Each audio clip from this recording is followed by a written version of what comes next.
Esperemos que se conecten el resto de compañeros para continuar, por favor.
Bien, creo que ya estamos la mayoría de compañeros. Giovanni, por favor, usted estaba en uso de la palabra. Continúe, por favor. Sí, les decía que para mí incluso cuando yo ya me comencé a cambiar a formato digital, para mí incluso abarató costos en los videos que se hacía, porque la memoria te abarcaba mucho más, podías trabajar mucho más rápido, los trabajos se entregaban mucho más rápido todavía. Entonces, para mí la cuestión y la edición era mucho más rápida y todos los efectos especiales que podíamos poner, incluso me acuerdo alguna ocasión que no encontrábamos algo en el internet, nos tocó fabricarlo dentro de la oficina con buena iluminación, con croma de color azul en ese tiempo que usábamos nosotros. Entonces lo pudimos fabricar los efectos y lo pudimos hacer. Entonces para mí lo digital fue un mundo muy grande. O sea, para mí chuta, fue abarató y simplificó el trabajo. Yo trabajos que a veces me demoraba hasta 3, 4, 5, hasta o 15 días los podía ya entregar en casi menos del tiempo, ¿no? Entonces, por ese lado, ahora por lo digital, yo también me he dado cuenta que a veces la gente es de, como decimos acá, adefesiosa, ¿no? Entonces, a veces ya vienen los televisores 2K, 4K, 5K, ya viene el 8K, ya me voy a comprar, lo mismo en los celulares y todo. Y después a veces me dicen a mí, ahorita, ¿por qué no reproduce igual? ¿Por qué se ve borroso? ¿Por qué no se ve así tanto como se ve? Le digo, es que tienes ya el equipo, o sea, hay que mejorar el equipo, todo, pero es medio caro. Yo creo que así mismo como nos va a pasar, ¿no? Que ahora, a cambio, antes una computadora tú tenías que hacer un préstamo hipotecario para comprarte una computadora. Ahora, en cambio, chuta, las encuentras baratas, por así decirlo. O sea, encuentras computadoras de toda calidad y de toda índole, incluso las de marca, ¿no? Eso es, incluso yo estoy viendo que, por ejemplo, algunos proveedores me ofrecían cámaras digitales usadas en algunas producciones de Hollywood que para ellos ya no servían y estaban refaccionadas y estaban a mitad de precio y a un buen precio. Incluso las ofrecían ahí digitales, muy buenas las cámaras. Entonces, yo creo que de aquí a unos cuantos años se van a abaratar costos y incluso la tecnología va a ser más buena y va a simplificar muchísimo el trabajo y los proyectos van a ser mejores. Muchas gracias. Gracias, Giovanni.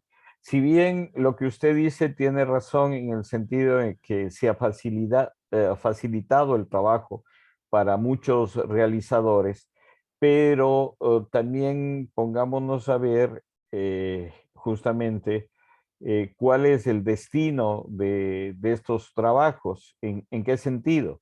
En que la distribución, la comercialización de estos productos todavía están marcados por el gran mercado, o sea, por Estados Unidos concretamente, ¿no? Para que una película ecuatoriana llegue a las grandes plataformas va a pasar mucho tiempo. Entonces, si bien el desarrollo tecnológico nos ha ayudado, pero también la brecha tecnológica con los países desarrollados cada vez se está aumentando. No es que las producciones ecuatorianas, latinoamericanas, entran tan fácilmente en el gran mercado. Como analizábamos al inicio del taller, si ustedes se ponen a ver cuáles son las producciones que entran dentro de estas plataformas. Entran el Chapo Guzmán, entran eh, Escobar, ¿me entienden? Las muñecas de la mafia. O sea, está dirigido con una intencionalidad estas plataformas, ¿no? Entonces, si bien, como dijo Giovanni, nos ayuda, pero también hay que ser conscientes de este desarrollo tecnológico que nos va marcando diferencias y tendencias con respecto al gran mercado o a los centros que controlan el mercado y toda la información. Vamos con Mauricio, por favor.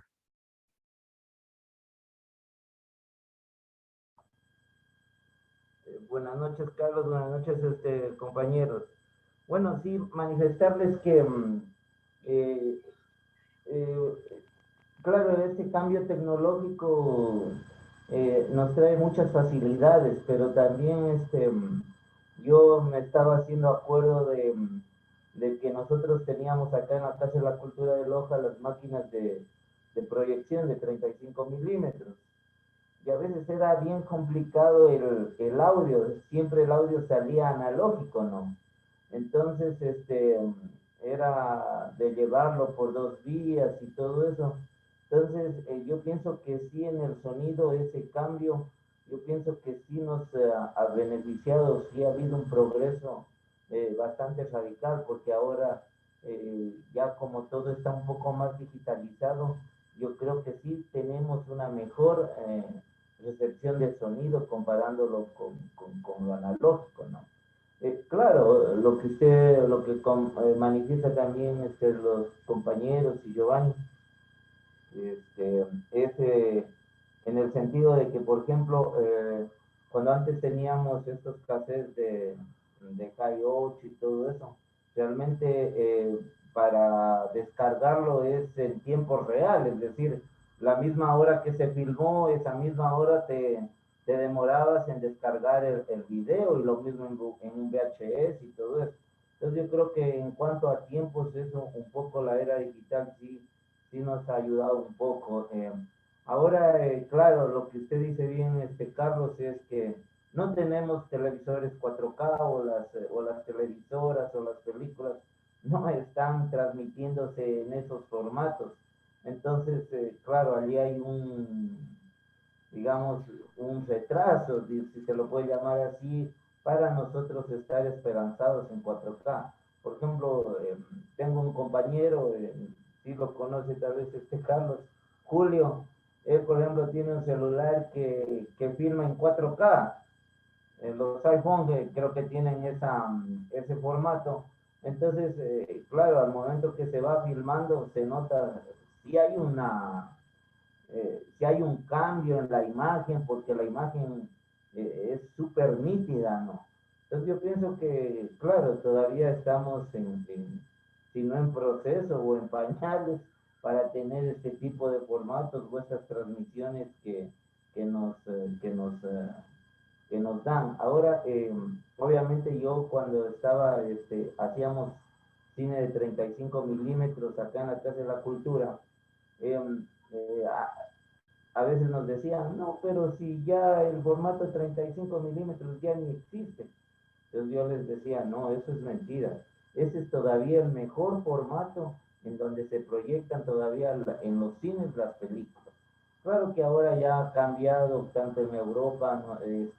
Ya están implementando este tipo de cines con esta tecnología de 4K, en donde se mueven hasta los asientos, ¿no? Entonces, bueno, aquí también creo en el Ecuador, pero obviamente todavía yo recuerdo que el formato así, cuando lo hacíamos digital, todavía el formato 35 milímetros era todavía muy superior al de digital. Eso nomás, Carlos y compañeros.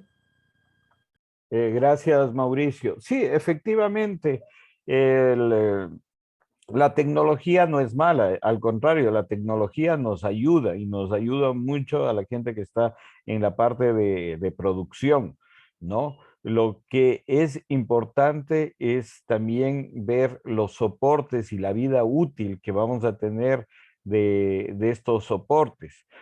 Por ejemplo, el cine en 35, el celuloide ha demostrado que ha perdurado por más de 100 años, pero en cambio los otros formatos ya se van deteriorando. O sea, la vida útil, por ejemplo, de una cinta de estas de video es unos 15, 20 años. Nosotros en la Cinemateca, cuando ya hemos trabajado, ya se va deteriorando, va perdiendo calidad estos formatos.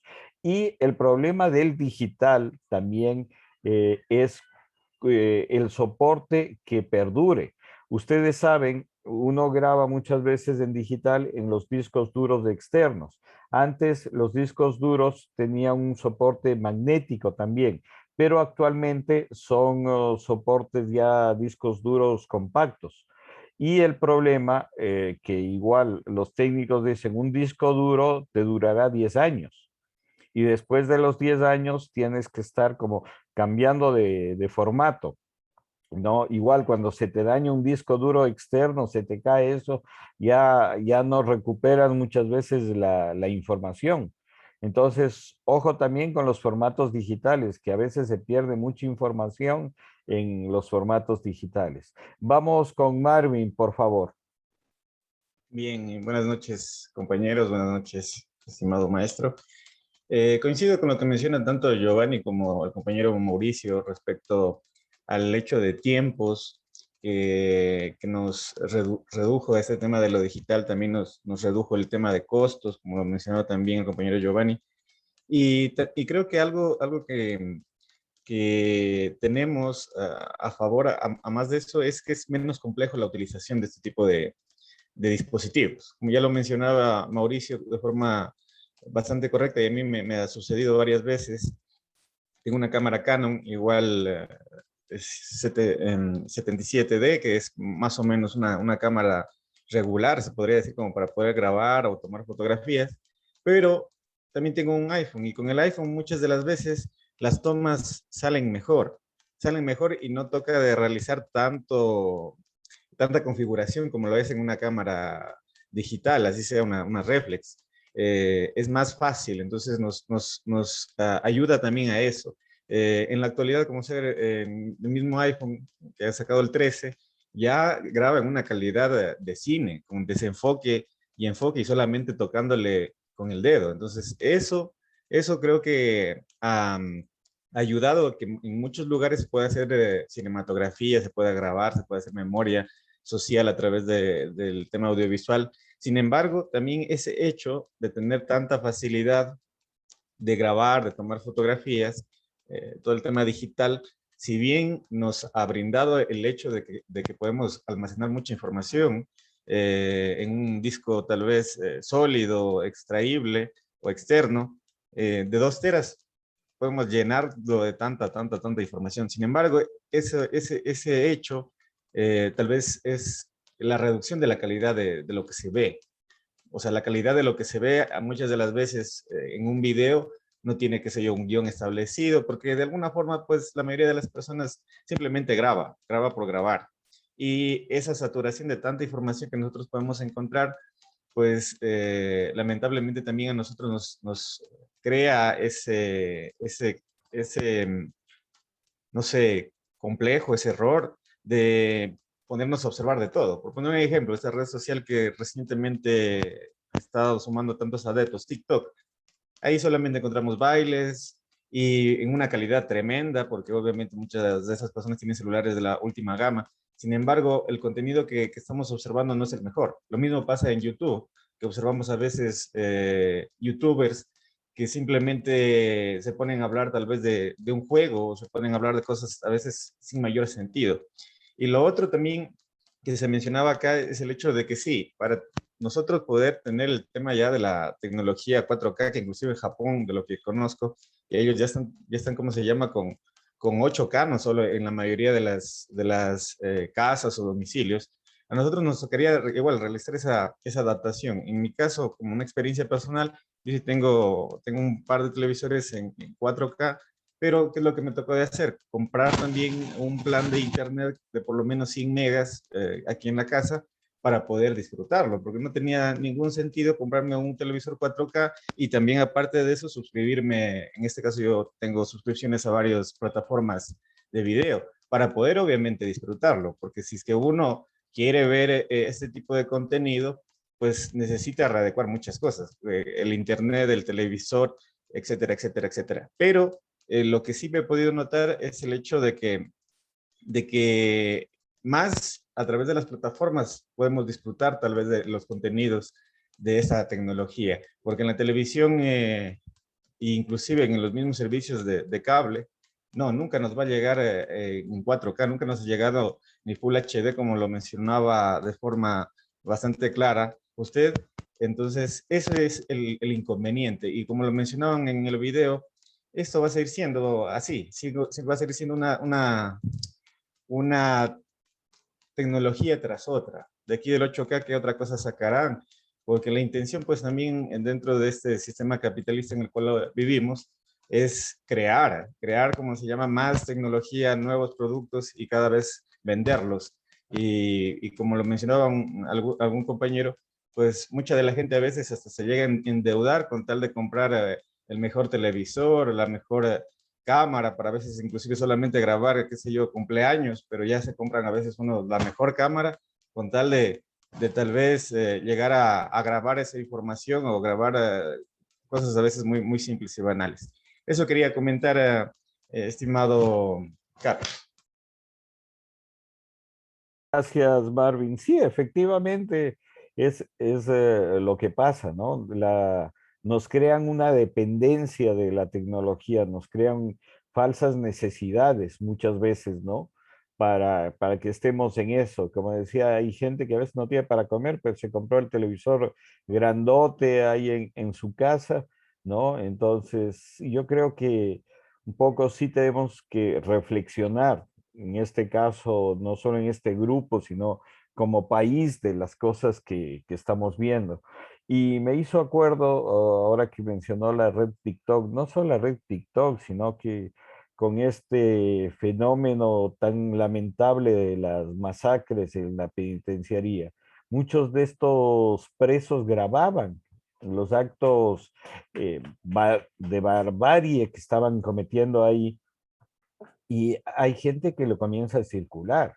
O sea, me parece que como sociedad, o sea, no solo son los presos que están ahí, los salvajes, sino que como sociedad nos estamos convirtiendo primero en una sociedad deshumanizada, una sociedad poco sensible, y estamos eso, a través de la difusión de estos materiales, ya, ya la gente ha perdido esa noción de decir, oye, esto es un hecho real, es un ser humano que lo están masacrando detrás de eso. Y yo morbosamente lo estoy viendo y lo estoy pasando, transmitiendo al resto de personas. Entonces, yo creo que la reflexión, y espero que este taller sirva de algo y que las acciones que podamos hacer como sociedad para darnos cuenta de que cada vez no es problema solo de los delincuentes, de los presos, sino que cada vez nos estamos deshumanizando como sociedad. Tratemos de corregir o por lo menos reflexionar de estos problemas. Yo diría, todos somos cómplices de lo que está pasando en el país, ¿sí? Todos somos cómplices. No nos quitemos nuestra responsabilidad porque como dicen muchas veces en los juzgados o los abogados, uno tiene que saber la ley o saber las cosas eh, no solo porque conoce, sino que muchas veces uno comete errores por omisión. Y yo creo que ese es el caso que está pasando como sociedad, que vemos esas cosas y nos insensibilizamos frente a eso, lo vemos solo como una cosa externa y no entendemos que eso está pasando aquí en Ecuador, de que lo que salió, la última noticia, ahí había inclusive padres de familia que fueron presos por alimentos o gente que fue por cuestiones de tránsito y esa gente fue a la que la masacraron también. Entonces, yo creo que en este taller que estamos viendo justamente lo de las imágenes, ¿no? El poder que pueden tener esas imágenes, pero también la destrucción en nuestras conciencias y como sociedad, de el transmitir y el ver esas imágenes sin reflexión, sin que nosotros tengamos un criterio, eh, digamos, ecuánime de lo que está pasando. Fíjense en que en Europa son prohibidas las noticias de delincuencia, de masacres o de eso. No pasan en los noticieros esa información. ¿Y por qué creen que en Europa han prohibido eso? Porque eso denigra como sociedad. En cambio, acá todos los canales se han convertido en un extra, ¿no? Todos los canales, mientras más sangre pueden o mientras más información perturbadora pueden transmitir, lo están haciendo. Y eso realmente nos afecta como sociedad. Vamos, continuemos, por favor. Rommel solicitó la palabra. Le escuchamos, Rommel. Sí, buenas noches. ¿Cómo están, compañeros y profesor?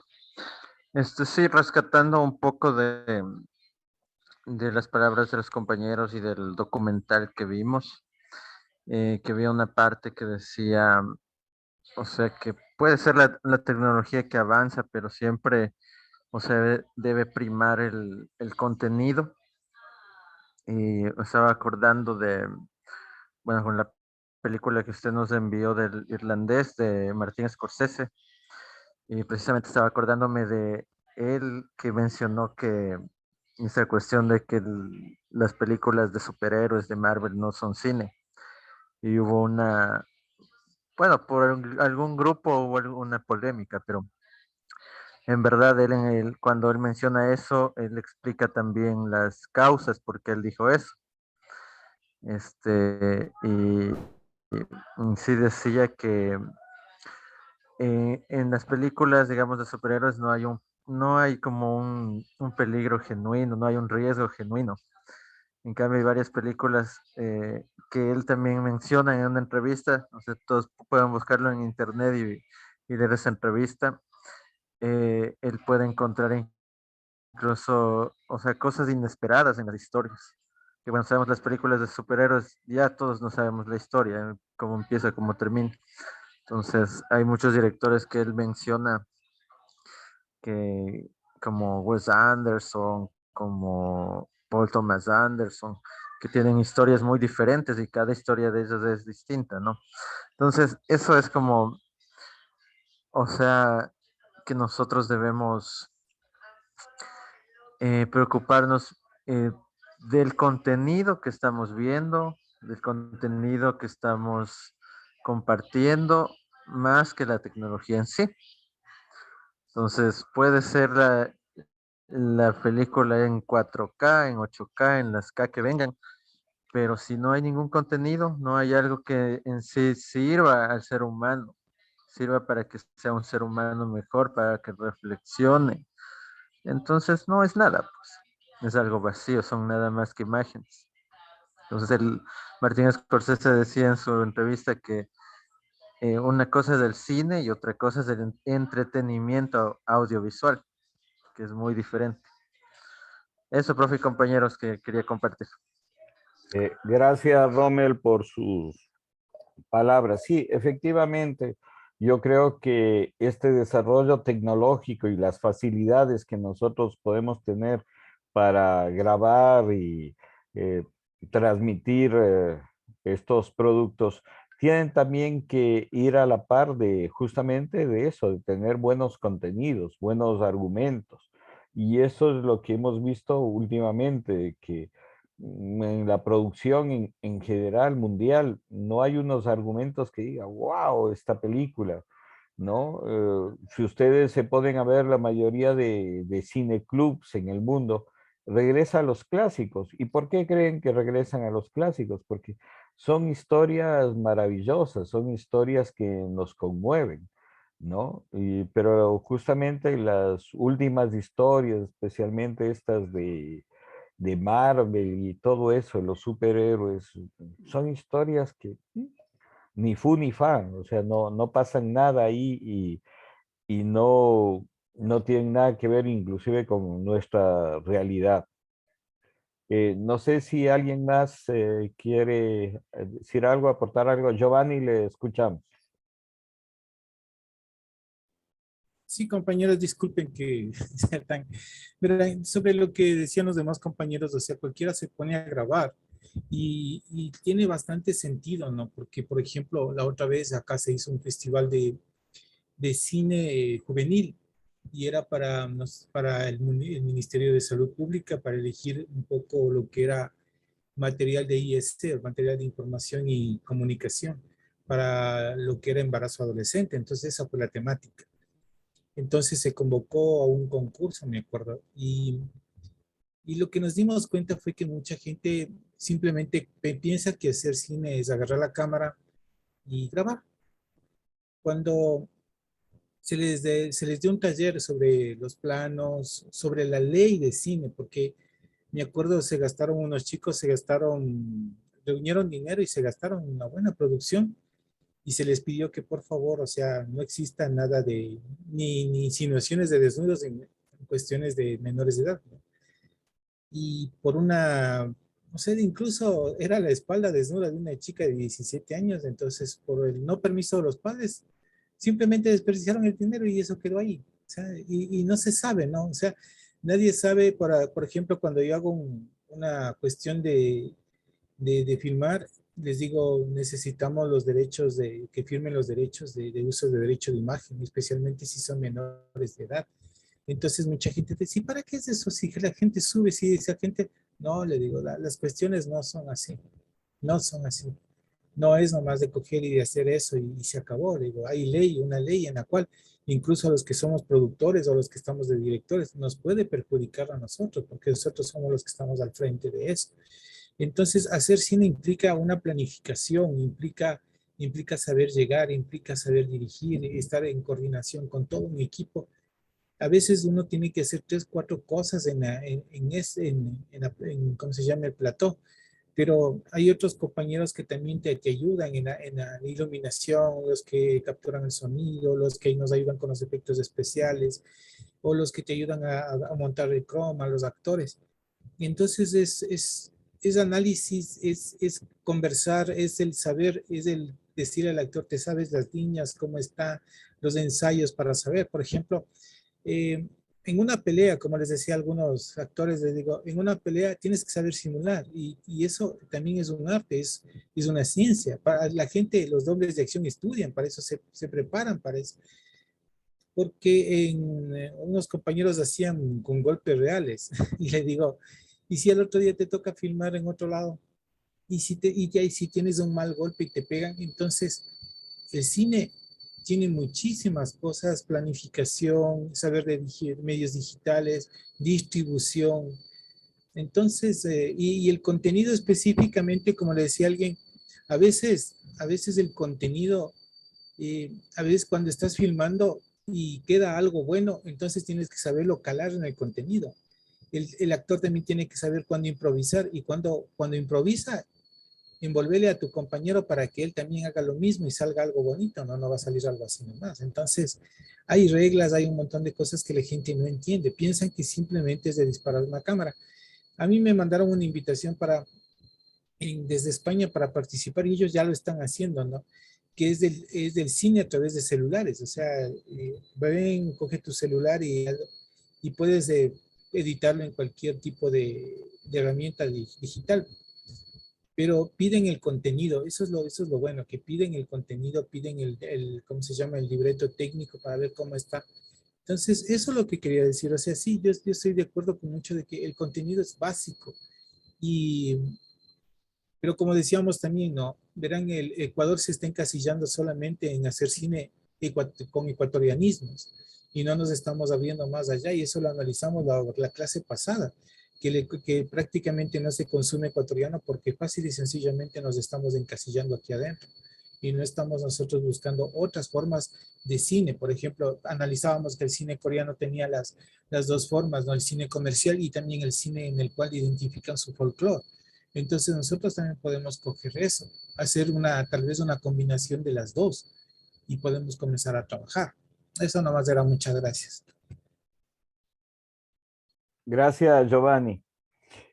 Con respecto a esto de lo analógico y lo digital, quiero compartirles una información también sobre el soporte, las diferencias técnicas, ¿no?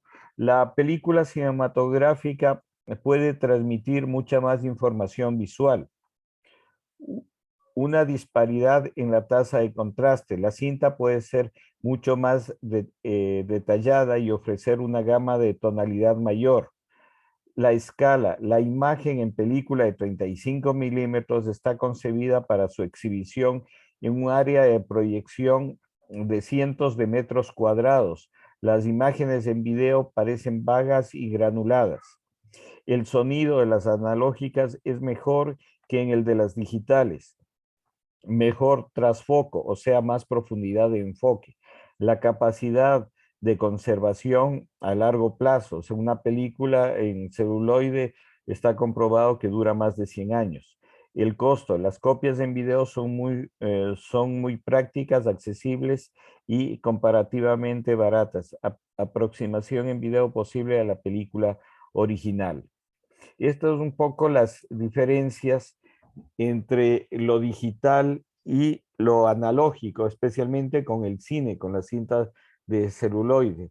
Lo que les decía, o sea, ustedes, por ejemplo, sus grabaciones en video, si se pueden a ver cuánto tiempo les han conservado, ¿no? Un disco duro externo puede durarles 10 años y de ahí tienen que pasar a otro formato, lo que recomiendan los mismos técnicos.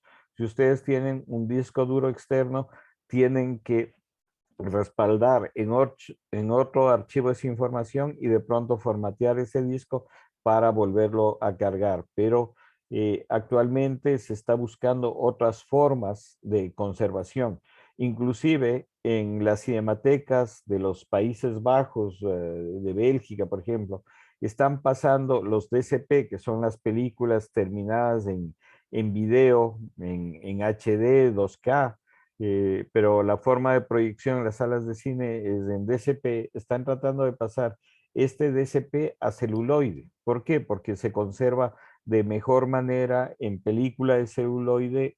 Es una producción que valga la pena. Bien, quería pasarles esta información. No sé si alguien más tiene alguna pregunta, algún otro comentario que deseen hacer. Si no, tengo tres cuestiones que quiero comentarles. Primero, empezar por, como ustedes saben, el próximo viernes es 8 de octubre y es feriado. Entonces, les quería proponer, a ver si pueden, que tengamos la clase el día jueves, igual 8 de la noche. No sé si todos pueden para ver si hacemos este cambio el próximo jueves a las 8 de la noche, ya que el viernes es feriado. Yo no sé si todo el mundo puede para hacer este cambio. Yo, Quisiera saber. maestro, yo, maestro, no tengo ningún problema. Ya, eso, Yo quisiera saber. tampoco, maestro. Ya, gracias. Entonces, igual yo voy a mandar por el chat para que ustedes puedan responder esta consulta. Lo otro que quería plantearles es que ya estamos con los otros grupos tratando de consolidar lo que habíamos dicho de ver si logramos hacer el cineclub virtual, para lo cual tenemos que hacer esta encuesta. Entonces, alguien ya está realizando esta encuesta que se los va a pasar y la idea sería que todos puedan hacer esta consulta. Y por último, es que queremos crear esta revista de crítica cinematográfica virtual, para lo cual igual se va a pasar las ideas para que ustedes vayan aportando y ver si concretamos esta idea. De pronto ver una película y que la analicemos y cada uno vaya aportando su punto de vista para hacer eso, una revista de crítica cinematográfica virtual que podamos ir consolidando estos proyectos. Entonces, eso les quería comentar. Si no hay ninguna otra pregunta, ningún otro comentario, entonces nos veríamos el próximo jueves en la noche, a las 8 de la noche, ¿no? Si están todos de acuerdo, entonces haríamos eso. Bien, agradecerles por su participación y nos estaríamos viendo la próxima semana. Gracias y una buena noche con todos. Hasta mañana, muchas gracias, Muchas maestro. gracias.